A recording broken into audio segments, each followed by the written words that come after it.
Hi, this is Jatin Paranjape with my analysis from the World Cup final.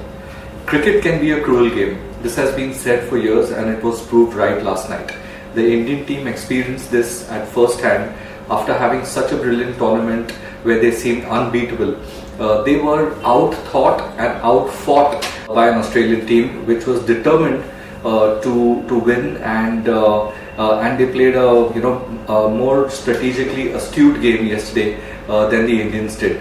Another point right at the start was Pat Cummins winning the toss and bowling first. To me, I thought that this was a strange decision, and to be honest, I've always thought that Cummins is a great cricketer but not as good a captain. I take those words back completely, because that decision of bowling first was the one that won Australia the match. And they realized that the wicket, which looked really dry and which had a few cracks on it, would start playing a little better in the second half with the formation of the dew. So it was a big gamble that Australia took, and I thought this was one of the shrewdest toss decisions ever made by a captain in international cricket. So you have to hand it to Pat Cummins for the guts and the courage to make that decision. After Australia bowled first, Rohit Sharma dug into the opposition like we've seen him do several times in this tournament.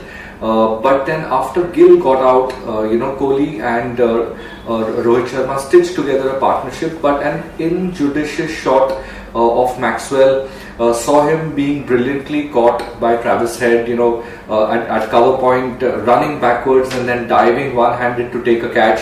It was a clear sign that the Australians are desperate to win this match. Shreyas Iyer fell soon after to the metronomic Cummins, and after this India sort of went into sleep mode. They hit only 2 boundaries in 30 overs, and that partnership between KL Rahul and Virat Kohli, which one must definitely acknowledge that it was a tough pitch to bat on. I thought they could have added 50 or 60 more runs in that span of a couple of hours.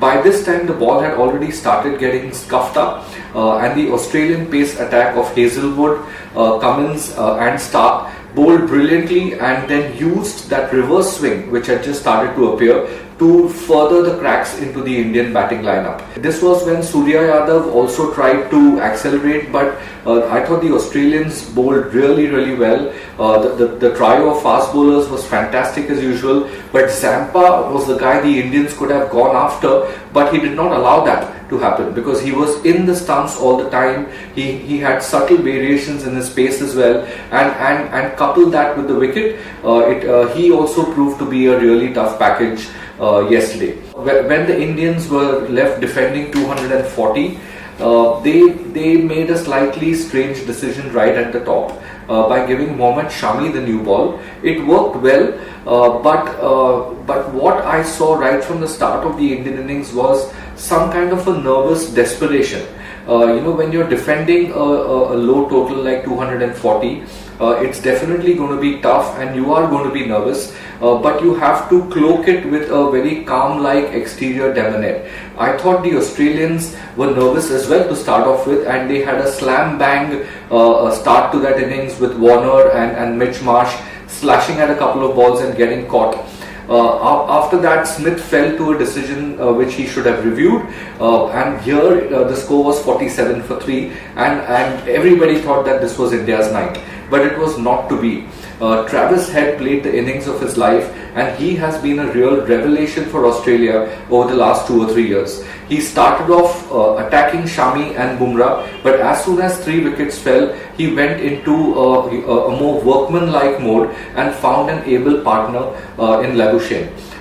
Sadly, the Indian bowling, which was fantastic over the entire breadth of the tournament, was kind of seized by the occasion, I thought, a little bit, and they were not at their best.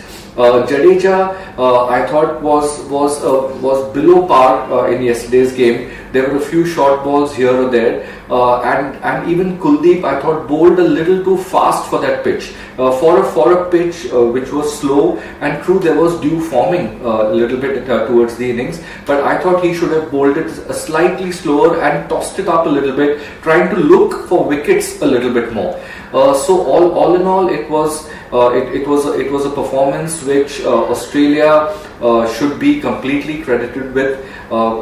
Travis Head attacked at the right time, took a big gamble by hoping that the dew would form and the wicket would get better, and I thought that gamble again was a courageous one, and that worked out perfectly for Australia. I thought there were 3 or 4 areas where India should have done better tactically.